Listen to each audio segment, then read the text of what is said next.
पूर्व प्रधानमंत्री अटल बिहारी की 100वीं जयंती, सीएम योगी आदित्यनाथ ने किया सुशासन सप्ताह का उद्घाटन। प्रदेश में साल भर होंगे अलग अलग कार्यक्रम।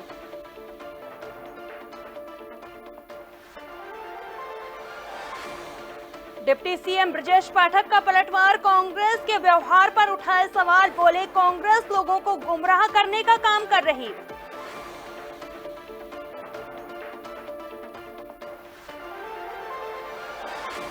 उप मुख्यमंत्री केशव प्रसाद मौर्य का बयान। बोले, केंद्रीय गृह मंत्री अमित शाह की बाबा साहब अंबेडकर में श्रद्धा, कांग्रेस फर्जी मुद्दे उछाल रही।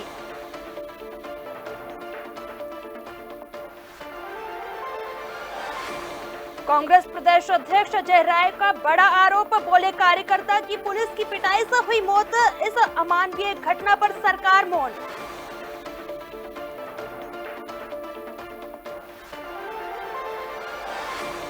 पूर्व सीएम अखिलेश यादव ने सरकार पर साधा निशाना। बोले, सरकार मुद्दों से भटक रही, सरकार मंदिर मस्जिद पर अटकी।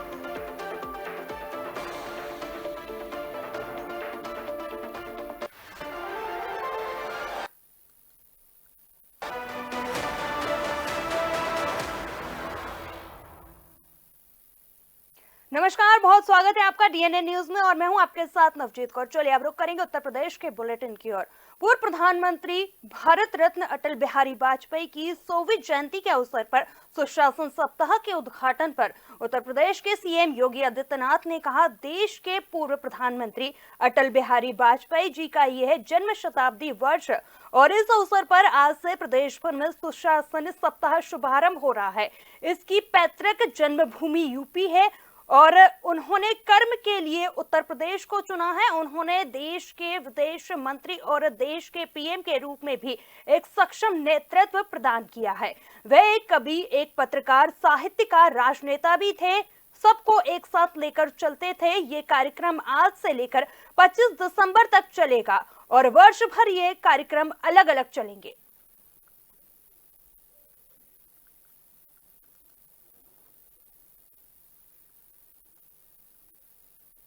माता के महान सपूत देश के पूर्व प्रधानमंत्री श्रद्धेय अटल बिहारी वाजपेयी जी का यह जन्म शताब्दी वर्ष और इस अवसर पर आज से प्रदेश भर में सुशासन सप्ताह का शुभारंभ हो रहा है।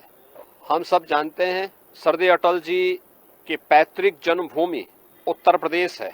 उन्होंने अपनी कर्म भूमि के रूप में भी उत्तर प्रदेश को चुना। उत्तर प्रदेश में बलरामपुर और लखनऊ से कई बार उन्होंने देश की संसद में उत्तर प्रदेश का प्रतिनिधित्व किया। देश के विदेश मंत्री और फिर प्रधानमंत्री के रूप में भी उन्होंने देश को एक सक्षम नेतृत्व प्रदान किया।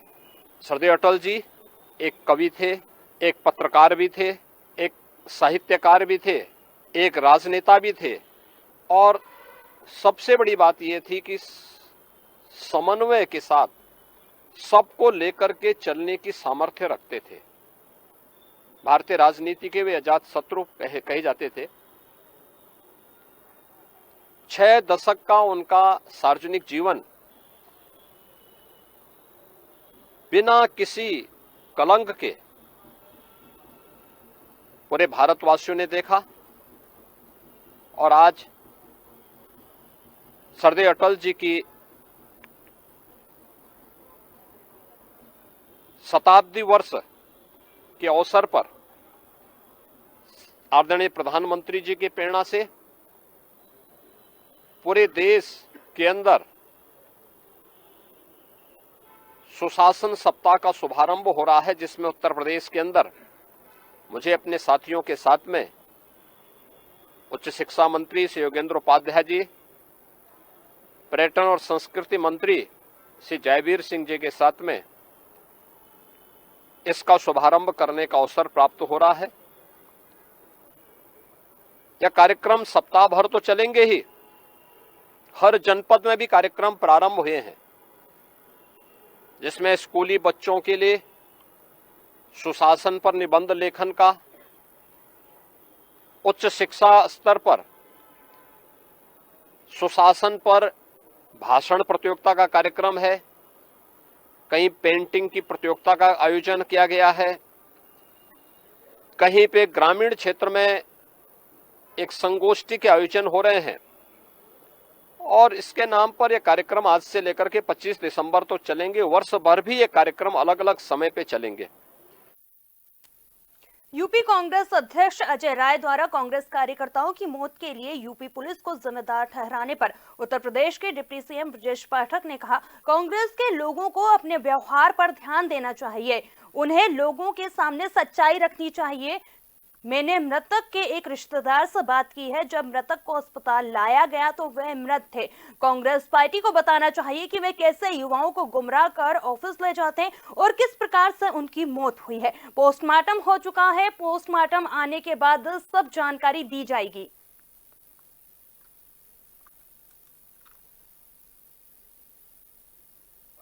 कांग्रेस पार्टी के लोग अपने आचरण पर ध्यान दें और सच्चाई को जनता के सामने रखें।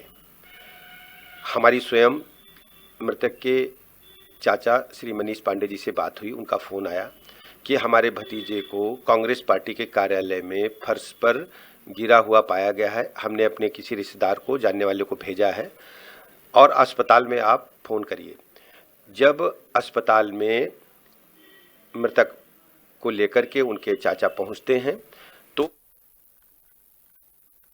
चलिए अब बढ़ते हैं अगली खबर की ओर। उत्तर प्रदेश के उप मुख्यमंत्री केशव प्रसाद मौर्य ने कहा, गृह मंत्री अमित शाह बाबा साहब अंबेडकर के प्रति श्रद्धा रखते हैं और बाबा साहब अंबेडकर के अनुयायियों की भावनाओं के अनुरूप काम करते हैं। कांग्रेस की राजनीति जमीन खिसक चुकी है, इसलिए वे फर्जी मुद्दे उछाल रही है जिसमें कोई तथ्य नहीं है।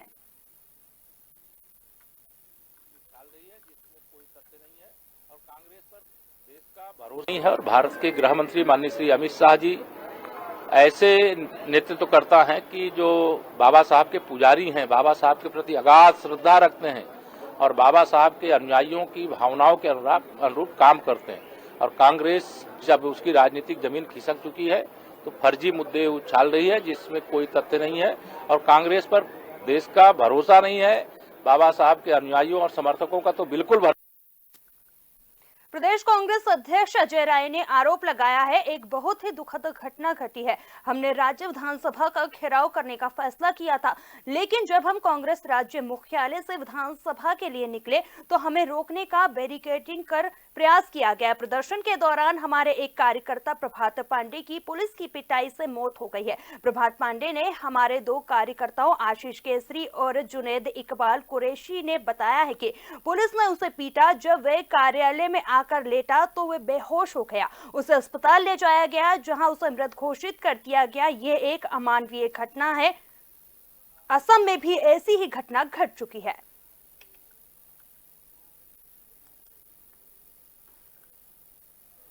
जवाब देंगे और जनता के लिए सड़क को उतरेंगे। आज जब हम लोग यहाँ से निकले विधानसभा के लिए तो आगे जो इन्होंने बैरिकेड लगा रखे थे वो कांटों वाले बैरिकेड, मैंने कल भी कहा था आपसे कि कांटों वाले बैरिकेड लगा रखा है और ये जहां तक मेरी जानकारी है उत्तर प्रदेश के इतिहास में और देश के इतिहास में शायद ये पहला ऐसा बैरिकेड लगाया गया है कि जो पूरी तरीके से खतरनाक और घातक है, जिसमें कितने लोगों को चोटें लगी, कितने लोगों के सर फटे और कितने लोग घायल हुए। आज उसी प्रोटेस्ट के दौरान पुलिस की मार से हमारा एक कार्यकर्ता प्रभात पांडे जो आज मर गया, मृत्यु हो गई उसकी, पूरी तरीके से पुलिस ने उसको। सपा राष्ट्रीय अध्यक्ष अखिलेश यादव सहारनपुर में शादी समारोह में शिरकत करने पहुंचे, जहां पर सभी पदाधिकारी और कार्यकर्ताओं ने अखिलेश यादव का स्वागत किया। इस दौरान अखिलेश यादव ने सरकार पर जमकर निशाना साधा। उन्होंने कहा, सरकार मुद्दों से भटक रही है, किसान, गरीब, मजदूर सब परेशान है। सरकार मंदिर मस्जिद पर अटकी हुई है। सरकार किसानों की बात नहीं करती है, एमएसपी पर बात नहीं करती है। चाहते हैं ये लोकतंत्र पे भरोसा नहीं करते हैं, एक तंत्र पे भरोसा करते हैं। मुख्यमंत्री जी ने कहा योगी आदित्यनाथ ने कि समाजवादी और कांग्रेस का तलाक होने जा रहा है, इसके बारे में क्या ख्याल है? उन्हें क्यों इस बात की चिंता है? उन्हें किस बात की चिंता है? मेरा कुछ चुनाव में मुख्यमंत्री जी ने कहा। वैसे हालांकि इतने कैमरों के सामने वो बात नहीं कह सकता हूँ जो मेरे मन में आई बात कहने की। सीएम योगी लगातार वो बात आप समझ गए होंगे। क्या मानते हैं? उन्हें क्या लेने देना शादी किसकी हो रही है, कौन शादी में नहीं शामिल हो रहा है, कौन किसके शादी में शामिल होने जा रहा है नहीं जाना, उन्हें क्या मतलब उससे। किसान आंदोलन, उन्हें शादियों से बुराई क्या है, उन्हें शादी से बुराई क्या लगती है। किसान आंदोलन चल रहा है, किसानों के पक्ष में है और किसानों की बात मानी जाए। इसलिए एक बार फिर अपने हमारे समाजवादी गाय को बहुत बहुत बधाई, इसके परिवार के लोगों को बधाई, और पत्रकार साथी आप लोग भी, आपका भी धन्यवाद। केंद्र और प्रदेश सरकार डिजिटल कुंभ को बढ़ावा दे रही है।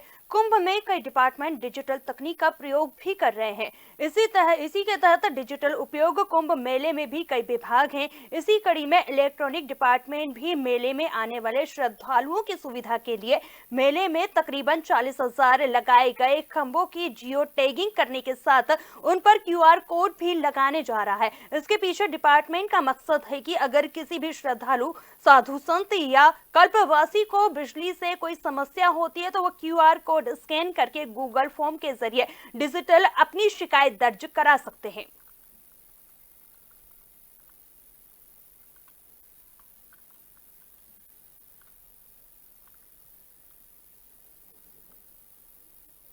खड़े होकर हमारे पोल पे लगे स्कैनर को स्कैन करेगी, उससे उनको मालूम चल जाएगा कि वो कहाँ पे है। अगर कोई शिकायत है विद्युत संबंधित तो उसी पे वो टोल फ्री से कॉल भी कर सकती है, चाहे ऑनलाइन अपना कंप्लेन भी दर्ज करवा सकती है। और अगर वो भूल गए हैं, चाहे भटक गए हैं, रास्ता भूल गए हैं, तो वो मेला प्रशासन को टोल फ्री नंबर पे अपना पूछ के अपने को बता सकते हैं कि हम लोग कहाँ खड़े हैं। तो वहाँ पे पुलिस को भेजनी होगी तो पुलिस चले जाएंगे, चाहे उनकी मदद जो करनी होगी करने लायक स्थिति में रहेंगे हम लोग। 1405 किलोमीटर की LT लाइन, कुल 85 उपकेंद्र 2x400 kVA के परिवर्तक लगाते हुए 128 100 kVA के परिवर्तक लगा रहे हैं हम लोग। उसके अलावा टोटल 67,000 लाइटों की स्थापना कर रहे हैं, 4 लाख 4.5 लाख कैंप कनेक्शंस दे रहे हैं। तो इस तरीके से पूरा हमारा कार्य लगभग 90% हो चुका है। इंफ्रा बनाने का कार्य हम लोग कर चुके हैं। उसके बाद अब मेजर काम जो बचा है वो है कैंपों को संयोजन देने का। तो हम जैसे जैसे संस्थाएं आ रही हैं हम लोग कैंपों को संयोजन दे रहे हैं, और हमारे कुल 25 सेक्टर में सभी सेक्टरों में अवर अभियंता और सहायक अभियंता की तैनाती हो गई है। सभी लोग लगे हुए हैं। कहीं भी किसी भी प्रकार की कंप्लेन आ रही है तो उसे तुरंत दूर किया जा रहा है। चलिए अब बढ़ते हैं अगली खबर की ओर। लखनऊ जा रहे कांग्रेसियों को पुलिस ने गिरफ्तार किया है। 2 दर्जन कांग्रेसियों को गिरफ्तार कर पुलिस लाइन पहुंचाया गया। विधानसभा का घेराव कांग्रेस करने जा रही थी। कांग्रेस प्रदेश अध्यक्ष के आह्वान पर कांग्रेसी निकले थे। महंगाई, बेरोजगारी समेत अन्य मुद्दों को लेकर विधानसभा का घेराव करने कांग्रेस जा रही थी। जिला अध्यक्ष समेत तमाम पदाधिकारियों को पुलिस ने गिरफ्तार किया है।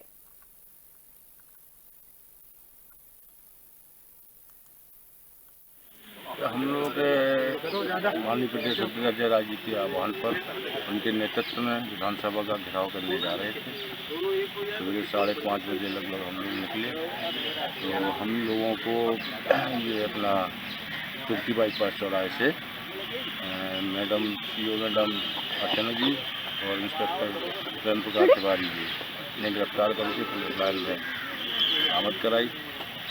और हम लोग योगी सरकार की कुशासन के विरोध में, बेरोजगारी के विरोध में, किसानों के विरोध में जो सरकार काम कर रही है, हम जनपद जालौन के कांग्रेस घेराव करने जा रहे थे। सोनभद्र में समाजवादी पार्टी ने अनुपूरक बजट का विरोध किया है। विरोध प्रदर्शन में सरकार के खिलाफ जमकर नारेबाजी की गई और आरोप लगाया कि अनुपूरक बजट किसान, नौजवान और महिला विरोधी है, और कहा कि धन के बंदरबाट के लिए अनुपूरक बजट लाया गया है, जबकि यह पहले वाला ही बजट है। इस दौरान सपा कार्यकर्ताओं ने पुतला भी फूका।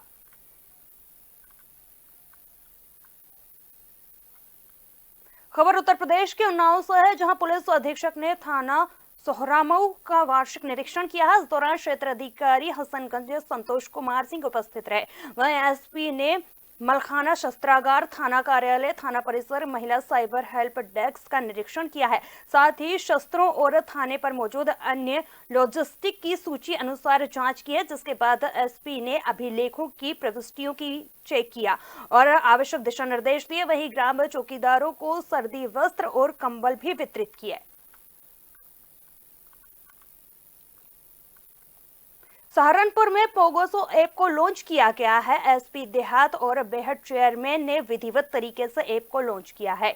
जनता इंटर कॉलेज लॉन्चिंग कार्यक्रम का आयोजन किया गया। इस मौके पर एसपी देहात सागर जैन ने बताया है कि आज का दौर सोशल मीडिया का दौर है। जिस तरह से घाट क्षेत्र के बेहट निवासी युवक ने ऐप लॉन्च किया है, वे बधाई के पात्र है। पोगोसो से सीईओ अजय शर्मा ने कहा कि अब तक हम विदेशी ऐप का इस्तेमाल करते थे, पर यह पूर्णतः भारतीय ऐप है जो आपको अपने आसपास की सभी जानकारियां उपलब्ध कराएगा।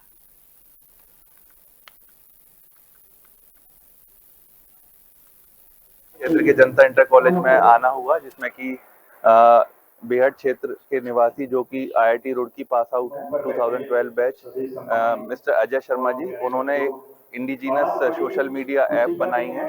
पोगोसो उसका नाम है। आज उसका लॉन्च इवेंट था। यहाँ पर जितने भी क्षेत्र के सम्मानित व्यक्ति थे उनके समक्ष ये ऐप का लॉन्च किया गया और सभी इन्होंने ऐप के जितने फीचर्स हैं वो सभी को बताए। सबसे बड़ी बात क्या है कि यहीं से पढ़े और अपने ही क्षेत्र में आके, घाट क्षेत्र में आके लॉन्च किया।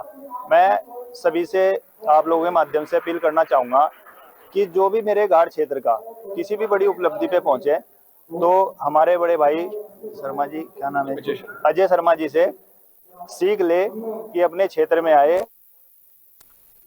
सोनभद्र जिले के बेलहत्ती बौद्ध विहार का बौद्ध भिक्षुओं ने भ्रमण किया है, जिसमें थाईलैंड, रूस और तिब्बत के बौद्ध भिक्षु शामिल थे। साथ ही सारनाथ में होने वाले धम्म उत्सव दिवस का आमंत्रण दिया गया। थाईलैंड के बौद्ध भिक्षु ने कहा कि बेलहत्ती बिहार के लिए 40 टन की थाई बुद्ध मूर्ति की भेंट की जाएगी। 17 जनवरी को सारनाथ में धम्म दिवस के दिन मूर्ति की भेंट की जाएगी और बिहार के उत्थान के लिए पूर्ण सहयोग करने की बात कही।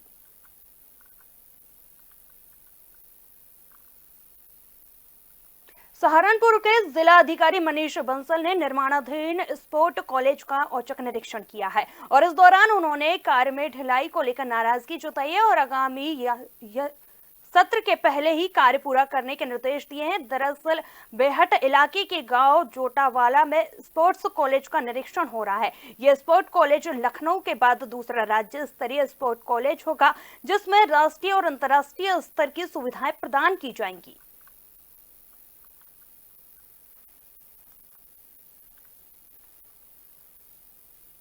लोगों ने काफी डिटेल में आज निरीक्षण किया है। मुख्यतः जो कंसर्न है इस बिल्डिंग को लेकर, इस पूरे भवन निर्माण को लेकर, वो टाइमलाइंस को लेकर है और ये निर्देश दिए गए हैं कि और अधिक लेबर लगाकर और अधिक टीमें लगाकर निर्माण को जितना तेजी से करवाया जा सके उसको कराएं, ताकि अगले जो सत्र है उसमें यहाँ पर शिक्षण कार्य शुरू हो सके।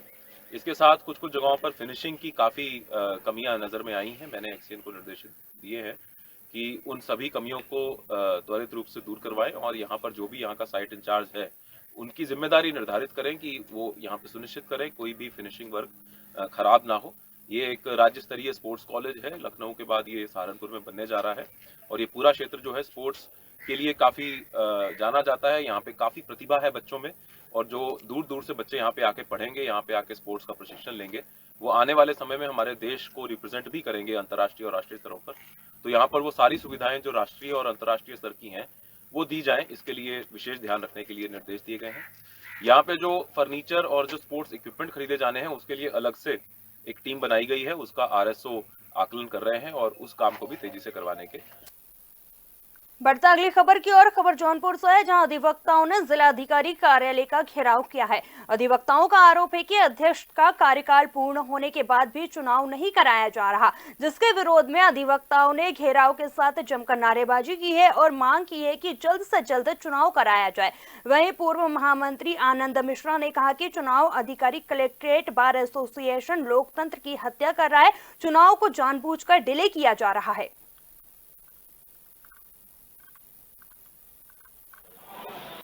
उन्होंने मतदाता सूची प्रकाशित करके एक चुनाव अधिकारी घोषित कर दिया है, लेकिन चुनाव अधिकारी महोदय जो हैं जाने अनजाने मामले को डिले कर रहे हैं कि चुनाव जितना दिन चलता जाए, इसलिए सभी लोग आंदोलित और हम लोग यहाँ बैठे हैं। भ्रष्टाचार के खिलाफ नारेबाजी हुई। भ्रष्टाचार के खिलाफ तो नारेबाजी होबे करेगी। जब बार को तोड़ने की साजिश कर रहे हैं तो अधिकारी चाहते हैं कि आपस में लड़े, हम टूटे। भ्रष्टाचार सर्व व्यवस्था पर पहुंच गया और उसके खिलाफ लड़ाई लड़नी। संविधान का उल्लंघन हो रहा है। चुनाव अधिकारी अपने दायित्वों का निर्वहन समय से नहीं कर पा रहे हैं, इसीलिए हमारे आप ये धरने पर बैठे हुए हैं। सभी व्यवस्था आज आंदोलित है कि हमारे व्यवस्था संघ का बाद का चुनाव समय से करा दिया जाए, ताकि समय से नई कार्यकारिणी का गठन हो जाए। लेकिन चूंकि यहाँ उत्तर प्रदेश के इस बुलेटिन में फिलहाल इतना ही। मुझे दीजिए इजाजत और आप बने रहिए डीएनए न्यूज के साथ। नमस्कार।